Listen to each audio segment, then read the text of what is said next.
pada kesempatan ini saya akan memenuhi salah satu tugas dari mata kuliah analisis resiko dan kehandalan proses, yaitu review metode analisis resiko.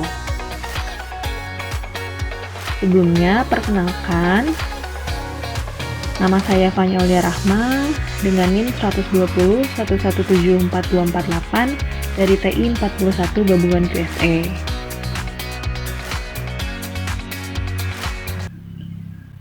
Pada tugas kali ini, jurnal yang saya gunakan adalah analisis resiko operasional berdasarkan pendekatan Enterprise Risk Management atau IRM pada PT Swakarya Indah Busana Tanjung Pinang.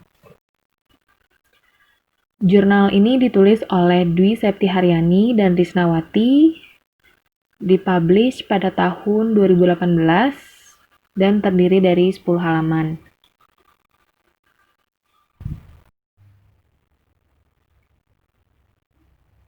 Latar belakang dari penelitian ini adalah yang pertama, manajemen resiko sangat penting untuk diterapkan di perusahaan, di mana resiko yang terjadi pada setiap perusahaan itu tentunya berbeda-beda. Kemudian PT Swakarya Indah Busana ini merupakan perusahaan yang bergerak di bidang garment atau konveksi. Nah, berdasarkan hasil observasi yang ditemukan pada penelitian ini, resiko yang terjadi berhubungan dengan operasional perusahaan yang meliputi resiko sumber daya manusia, resiko produktivitas, resiko sistem, dan resiko pada proses.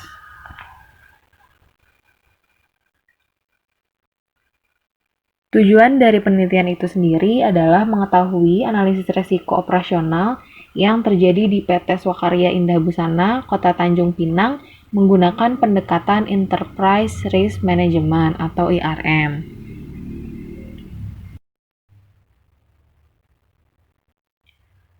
Metode penelitian. Pada penelitian ini dilakukan dengan menggunakan pendekatan kualitatif yang bertujuan untuk memperoleh fakta dan data operasional berdasarkan pendekatan IRM. Nah, data yang diperoleh itu kemudian diolah dengan menentukan kriteria signifikansi resiko, di mana hal tersebut dilakukan untuk menentukan seberapa besar sih kemungkinan resiko dapat terjadi dan mengetahui nilai dari masing-masing resiko yang ada. Kemudian dilakukan analisis untuk diperoleh solusi pada setiap resiko yang terjadi. Selanjutnya ada tahap analisis dan hasil. Tahap pertama yang dilakukan adalah proses identifikasi resiko dilakukan berdasarkan proses bisnis yang ada di perusahaan. Nah, jadi berdasarkan identifikasi dan analisis, pada perusahaan ini ditemukan beberapa jenis resiko yang dapat mengganggu jalannya proses produksi sendiri. Jadi pada tabel ini dikelompokkan menjadi beberapa jenis resiko, diantaranya ada resiko sumber daya manusia, resiko produktivitas, resiko sistem, dan resiko proses, di mana resiko-resiko tersebut berhubungan dengan operasional perusahaan. Untuk sumber daya manusia, di sini ada 4 resiko. Yang pertama ada terjadinya pencurian bahan jadi oleh karyawan, kemudian terjadinya kecelakaan kerja pada saat kerja, kemudian strategi pengembangan karyawan yang kurang efektif, dan yang terakhir adalah performa pekerja menurun. Sedangkan resiko produktivitas, yang pertama ada pelaksanaan kerja tidak sesuai SOP, kemudian terjadi kerusakan mesin pada saat produksi. Selanjutnya untuk resiko sistem adalah terjadi gangguan pada komputer perusahaan yang menyebabkan data perusahaan hilang. Dan yang terakhir untuk jenis resiko proses, peristiwa yang terjadi adalah supplier terlambat mengirim barang dan terjadinya kesalahan produksi sehingga menghasilkan produk yang cacat. Masih dengan tahap analisis dan hasil, langkah selanjutnya adalah melakukan penilaian terhadap 9 resiko yang terjadi di perusahaan berdasarkan probabilitas dan dampak yang terjadi. Jadi berdasarkan resiko-resiko yang sudah dibahas sebelumnya, kita petakan berdasarkan probabilitas dan dampak yang terjadi. Kemudian kita nilai seberapa parah resiko tersebut. Sebagai contoh untuk resiko sumber daya manusia dengan kode A1 di mana peristiwanya adalah terjadinya pencurian bahan jadi oleh karyawan. Nah, di sini kita lakukan penilaian untuk probabilitas dan dampak yang terjadi. Di mana untuk peristiwa yang pertama ini, pencurian bahan jadi oleh karyawan, menurut sumber probabilitas kemungkinan terjadinya peristiwa ini tuh besar, sehingga nilai dari probabilitas untuk kode A1 dengan peristiwa terjadinya pencurian bahan jadi oleh karyawan itu bernilai 5. Di mana 5 ini menunjukkan bahwa probabilitas terjadinya peristiwa tersebut adalah tinggi. Begitupun dengan dampak. Dampak yang terjadi ketika peristiwa ini terjadi juga dampaknya cukup tinggi atau sangat berdampak pada perusahaan, sehingga nilai dari dampak untuk peristiwa yang pertama ini adalah 4. 4 juga menunjukkan bahwa peristiwa ini memiliki dampak yang tinggi gitu, sehingga untuk nilai resiko dari peristiwa A1 itu termasuk high atau tinggi. Begitupun dengan resiko atau peristiwa-peristiwa yang terjadi PT Swakarya Indah Busana. Tahap selanjutnya adalah dilakukan pemetaan resiko menggunakan likelihood impact matrix. Berikut ini merupakan matriks dari likelihood impact.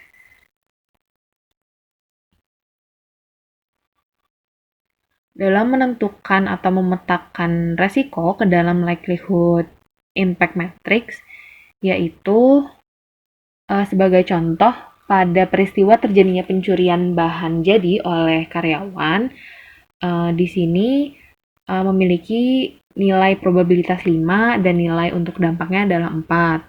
Dengan nilai resiko dari peristiwa tersebut adalah high atau menunjukkan bahwa resiko tersebut memiliki resiko yang tinggi. Nah, kemudian untuk memetakan peristiwa tersebut dapat dipetakan dengan kode dari peristiwa tersebut. Untuk permasalahan ini kodenya adalah A1. Nah, kemudian tinggal memetakan dengan likelihood atau probabilitasnya 5, sehingga ada di baris pertama yang menunjukkan nilai dari probabilitasnya itu 5, dan untuk impact-nya itu bernilai 4, sehingga ada di kolom kelima. Seperti itu. Contoh lain adalah untuk peristiwa supplier terlambat mengirim barang dengan kode D1. Nah, di sini nilai probabilitasnya adalah 2, dan nilai untuk dampaknya juga 2. Nah, dari nilai tersebut, peristiwa ini termasuk dalam kriteria resiko yang rendah atau low. Nah, kemudian sama seperti contoh sebelumnya, kita hanya tinggal memetakan kode tersebut yang menunjukkan peristiwa tersebut ke dalam matriks dengan menyesuaikan nilai dari likelihood dan impact.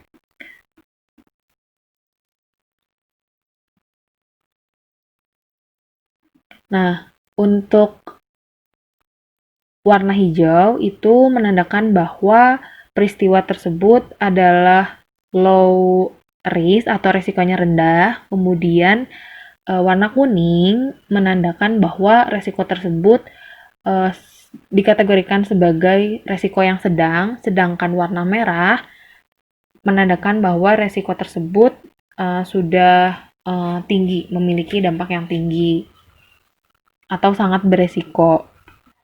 Tahap selanjutnya adalah pengelolaan resiko dengan cara penghindaran resiko, resiko ditahan, disverifikasi resiko, transfer resiko, pengendalian resiko, dan pendanaan resiko dengan memberikan argumen. Berdasarkan jenis resiko atau peristiwa yang terjadi, kemudian tahap selanjutnya adalah mengelompokkan dengan pengelolaan resiko, serta memberikan argumen untuk nantinya diberikan solusi untuk masing-masing resiko yang ada. Seperti halnya peristiwa yang pertama dengan kode A1, di mana peristiwa itu adalah pencurian bahan jadi oleh karyawan. Argumen di sini adalah dengan mengendalikan resiko, maka pencurian bahan jadi tidak akan terjadi lagi. Begitupun dengan peristiwa atau resiko lainnya, diberikan argumen untuk selanjutnya diolah, kemudian diberi solusi. Tahap terakhir adalah memberikan tindakan penanganan atau solusi pada setiap resiko yang ada. Nah, berdasarkan tahap sebelumnya di mana diberikan argumen kepada masing-masing peristiwa atau risiko, kemudian argumen tersebut diolah dan diperoleh hasil atau solusi pada masing-masing resiko. Seperti halnya untuk resiko atau peristiwa yang pertama, di mana terjadinya pencurian bahan jadi oleh karyawan, maka tindakan penanganan atau solusi yang diberikan adalah memasang CCTV di area yang penting, menjaga keamanan yang lebih baik lagi. Kemudian untuk resiko terjadinya kecelakaan kerja pada saat kerja, solusi yang diberikan adalah para karyawan harus lebih berhati-hati lagi dalam pekerjaan. Sementara untuk resiko yang ketiga, di mana peristiwa yang terjadi adalah strategi pengembangan karyawan yang kurang efektif, sehingga solusinya adalah dengan cara diadakannya pelatihan secara berkala. Kemudian untuk resiko performa pekerja yang menurun, solusi yang diberikan adalah bisa dengan memberikan berupa hadiah seperti bonus agar performa karyawan ikut meningkat. Resiko selanjutnya adalah pelaksanaan kerja tidak sesuai SOP. Solusi yang diberikan adalah memberikan sanksi berat bagi yang bekerja tidak sesuai dengan SOP. Resiko selanjutnya adalah terjadi kerusakan mesin pada saat produksi. Solusi yang diberikan adalah membuat data penyusutan mesin dan selalu melakukan cek secara berkala.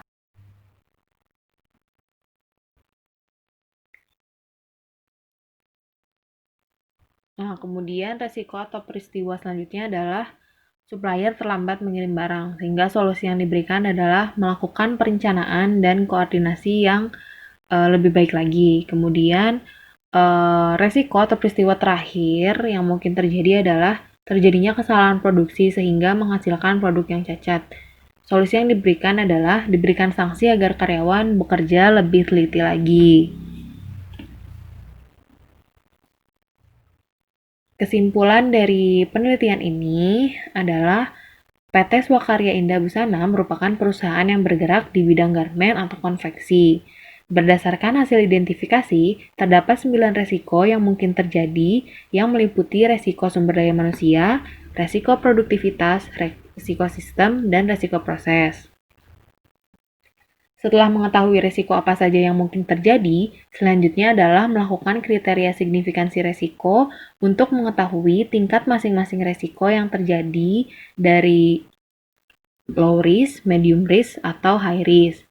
Tahap terakhir adalah menentukan solusi untuk setiap resiko yang terjadi di perusahaan. Dengan adanya manajemen resiko ini dapat membantu perusahaan dalam mencegah terjadinya resiko atau kegagalan yang dapat menghambat tujuan dari perusahaan.